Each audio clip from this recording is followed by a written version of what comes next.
Wait, this actually exists in New York? I'm in Brooklyn right now.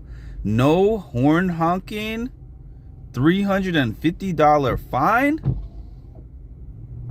I am on Atlantic Avenue and Pennsylvania Ave.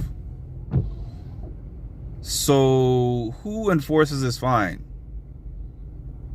Because I've never seen anything like this in New York, in any of the boroughs in my life. And someone just honked a second ago. What?